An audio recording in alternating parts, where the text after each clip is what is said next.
Korea, home of the Dragon King, land of the morning calm.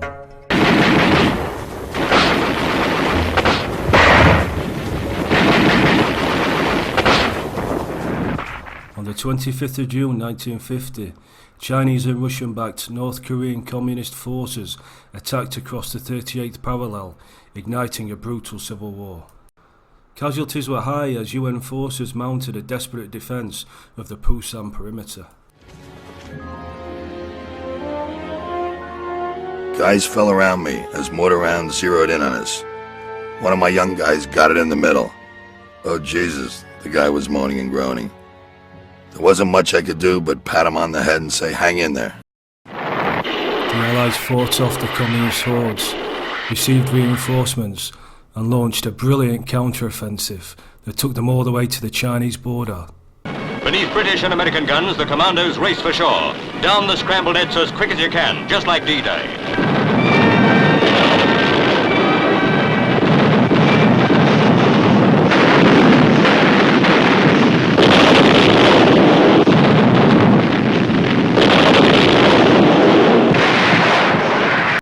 Then the Chinese attacked.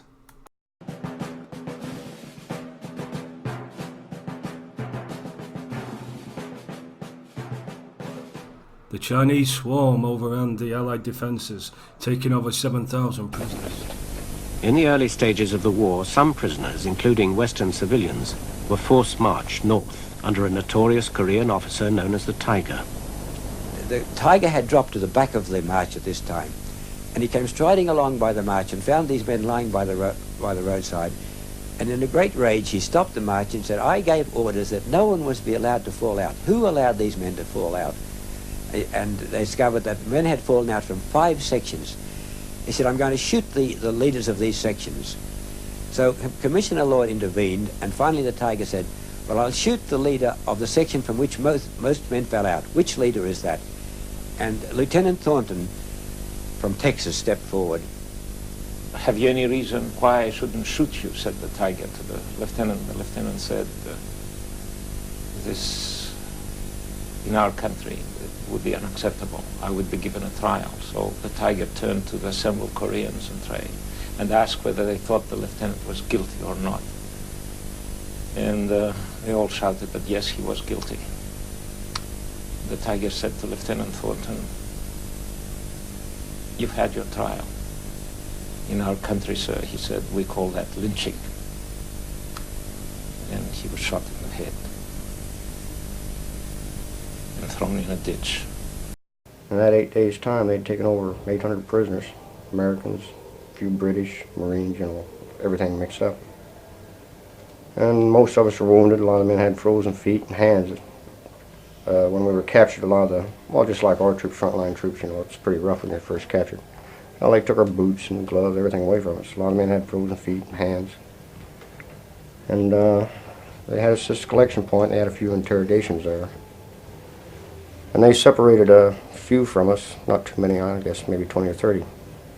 What they figured were G2 types. The guys had special information. And these men they sent to a place we call Pox Palace for special interrogations.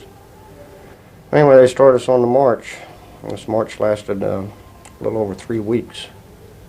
And during the march, I guess there were about 10 men that managed to escape. I don't know if they ever made it back to the lines or not. But we would march all night, stand up all day, sleep standing up. When we reached this permanent camp out of over 800 men that started the march, there were only a couple hundred of us left. In other words, over 600 men died for one reason or another along the way. In 1953, when we were released, out of this original group of us, 200 and some that made the march, there were only 87 of us still alive.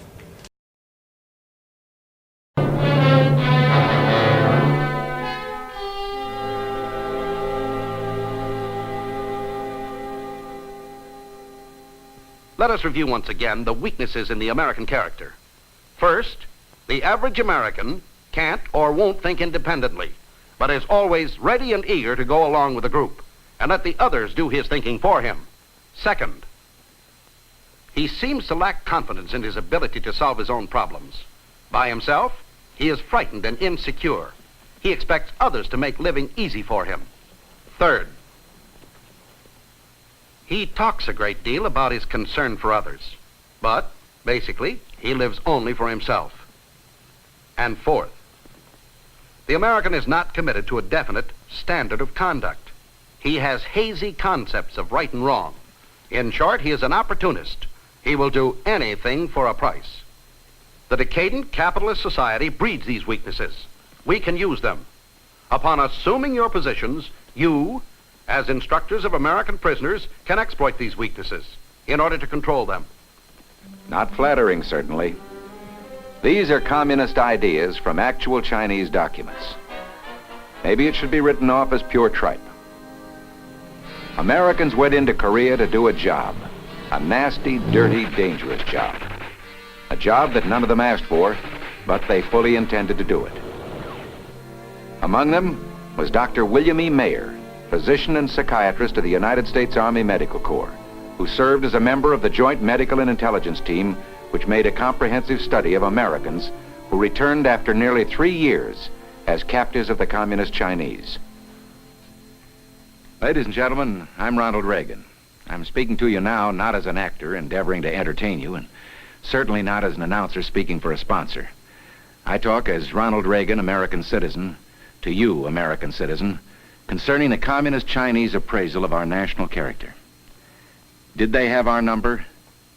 Was it all enemy tripe? We began to learn the answer when the Communists released back to us the several thousand men they had held for nearly 3 years. What I have to tell you now is Dr. William E. Mayer's own story, as he saw it and as he believes it now can shape our future. The Americans who fought in Korea were a good representative cross-section of healthy American males in the 19 to 24-year age group.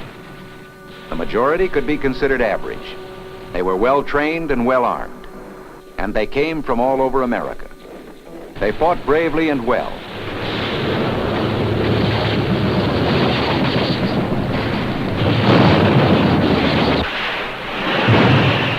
But as always, too many good men died in battle, and a few were captured.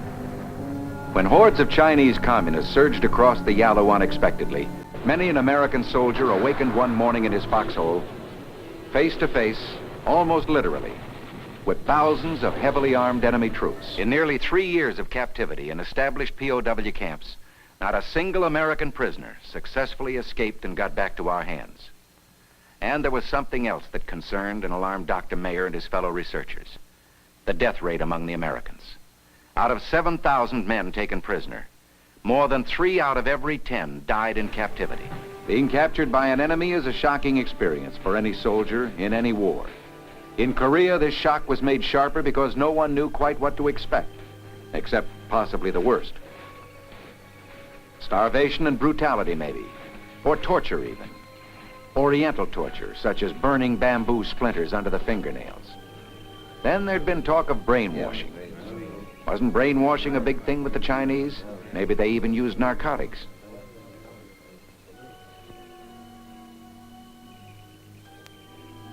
Gentlemen, we welcome you to the ranks of the People's Democracy. We are happy to have liberated you from the Wall Street warmongers who sent you here for their profit. We have nothing against you, and we want to offer you a fair proposition. All we ask is cooperation and fair play. For you, this war is over, so don't fight us. Sit back, be like others, relax. Make yourselves comfortable like the other men are doing. You have nothing to fear. We want to be your friends. There are no slave camps here, no road gangs. You will not be put to work. We will give you free the best food and shelter and clothing we possibly can. Now, it won't be good by your standards. We are a poor country, but it will be the best thing we've got, and you won't have to work for it. Finally, we will give you the thing we know you really want most, a chance to learn the truth. When the warmongers have made enough money, when they let this senseless slaughter end, we just want you to go home to your own good homes and find families and simply tell them the truth, as you yourselves decide the truth to be.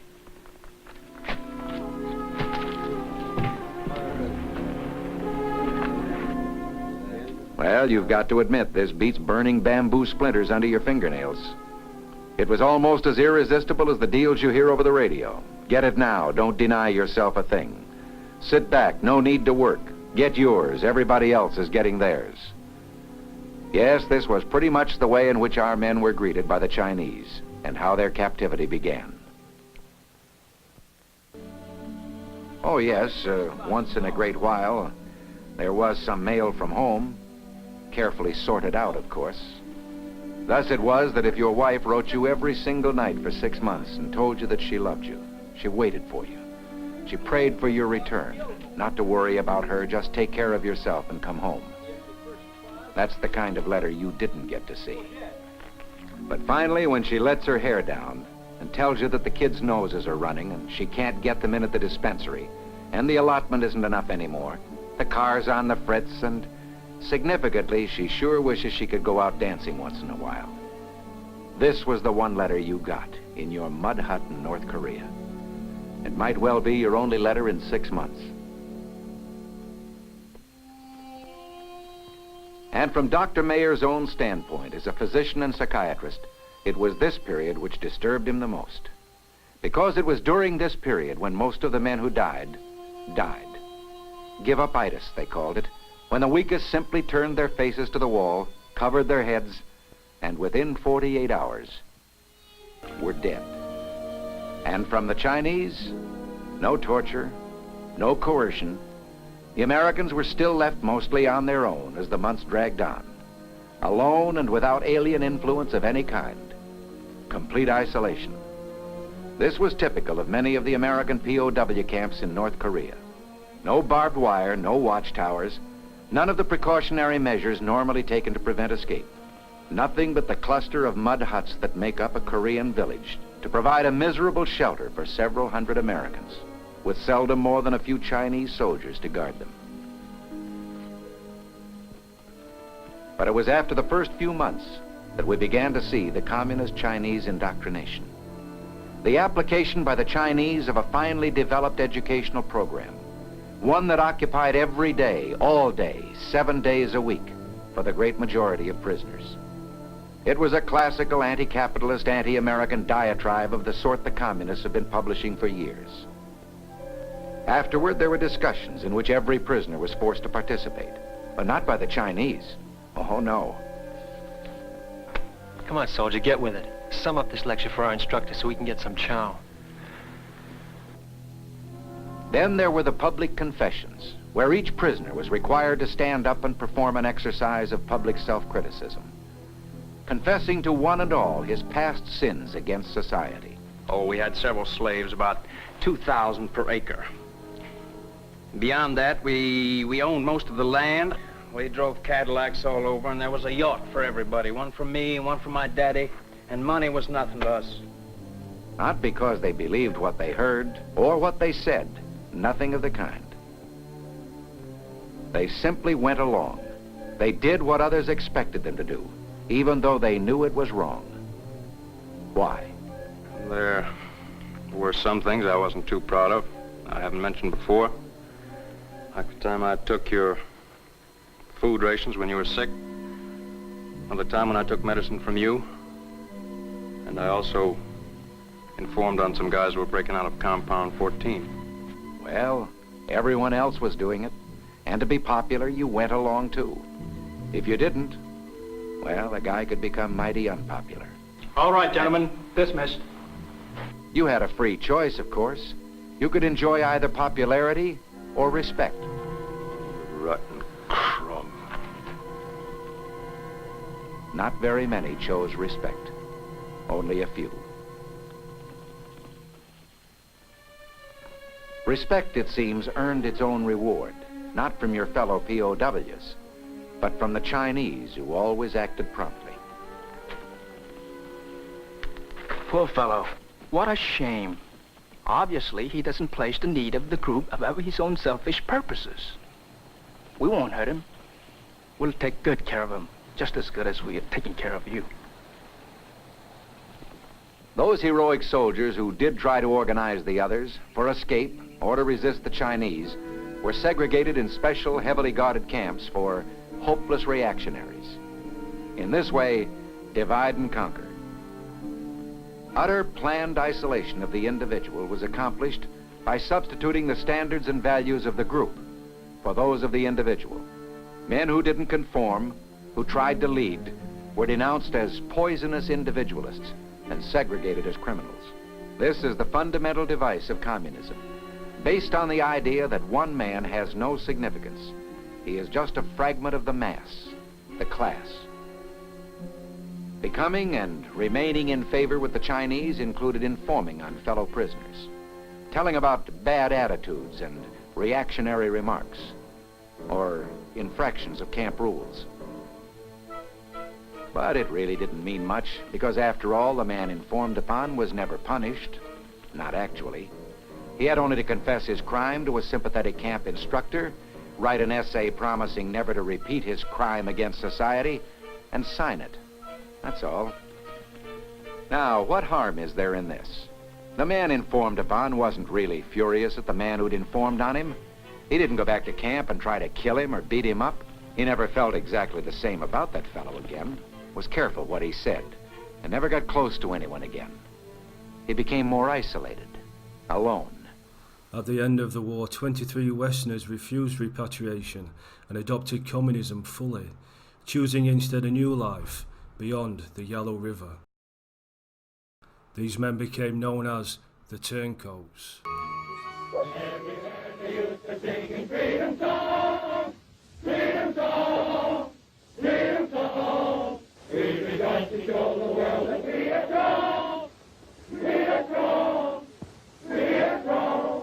Does anybody want to go home? No!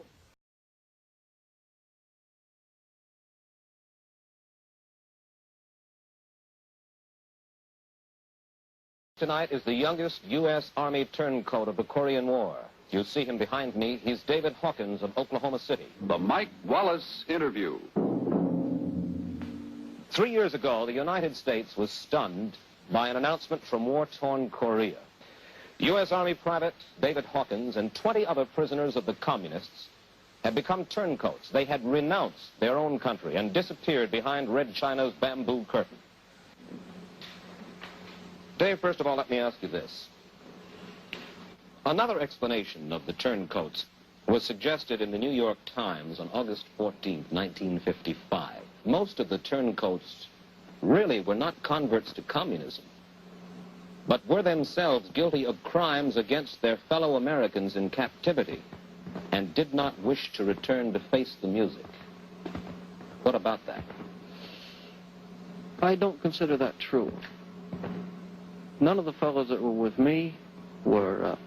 I read some articles also on this, on clippings that we received while in China, that said that a lot of us were guilty of murder or had committed acts of treason while in the camp, or stolen food from their buddies, or was responsible directly for another fellow prisoner of war losing his life. We had no business over there, and I actually felt that way. And do you still feel that way? That we were wrong to go to Korea? Yes. When I say we, that the United Nations was wrong to try to contain communism there, that President Truman was wrong? I think it was a mistake still. Why so? But I don't think that we have the right to interfere in a civil war of another country, to try to stop it when it's not even close to our own shore. You believe then, you believe now that that was a civil war? Yes.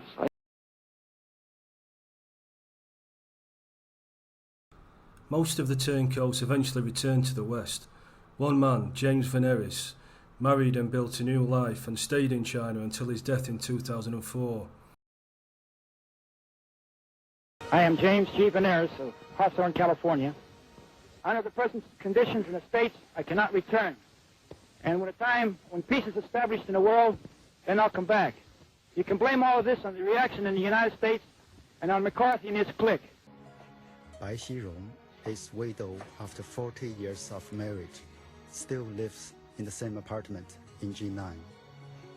就是我的饮酒，就是我的老伴儿，分不开的，白头到老。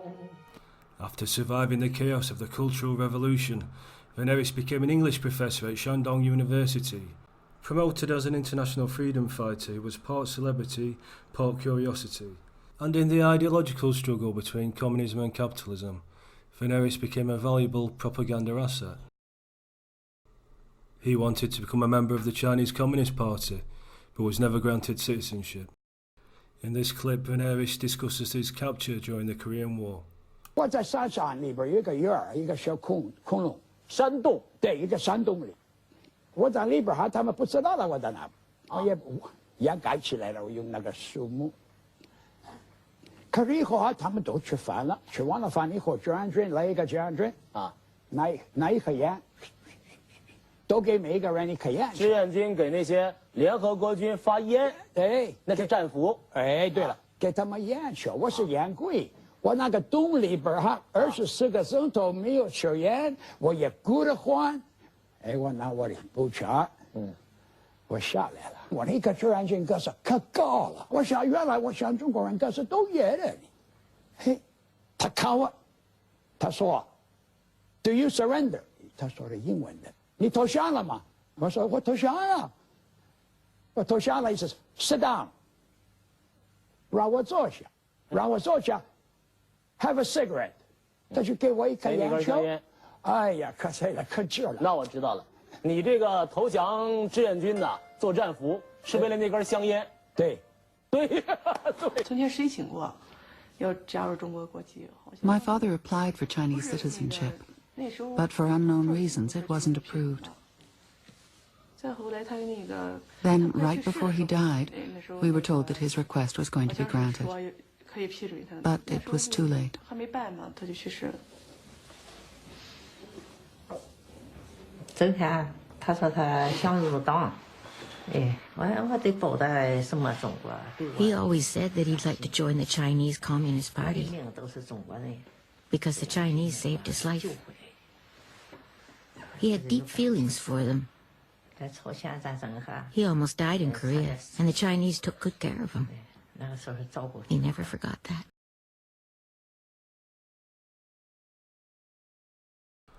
Vicious hand-to-hand warfare, then a hellish forced march, and several years of communist indoctrination, half-starved and sick in a Chinese POW camp.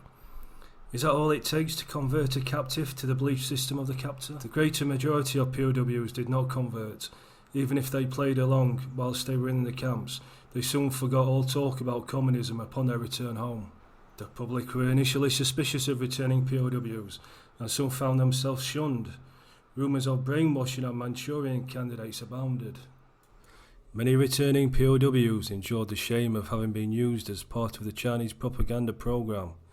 There aren't any accurate records of suicide rates among veterans from this era. During the Vietnam War a decade later, a very different attitude towards POWs prevailed. This was a direct result of the hostility directed towards the Korean POWs.